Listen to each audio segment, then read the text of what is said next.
We are representing waves on Slinky Spring. When you create waves on a Slinky Spring, you are essentially observing the propagation of mechanical waves. Here, how it works. Creating waves. To start, you might hold one end of a slinky while allowing the other end to hang freely or resting it on a surface. Then you initiate a disturbance by quickly moving your hand back and forth, which generates a wave pattern along the length of a slinky. Now we are moving to now we are moving to another heading. Wave propagation. As you move your hand back and forth, you are essentially transferring energy to the coils of the slinky. This energy travels along the spring in the form of waves. The coils of the slinky don't move forward along with the wave. Instead, they oscillate back and forth above their equilibrium position. Now we are moving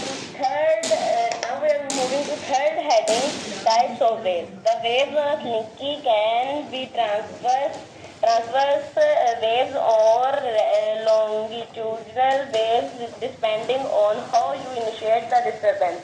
Transverse waves occur when the coils of the slinky move perpendicular to the direction of wave propagation, while longitudinal waves occur when the coil moves parallel to the direction of wave propagation.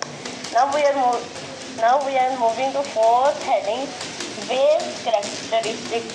As the waves travel along the slinky, they exhibit several characteristics, including wavelengths, successive peaks or throats of the wave, frequency, the number of waves passing a point per unit of time, amplitude, displacement of the coils from their equilibrium position. Now we are moving to fourth heading, reflection and interference.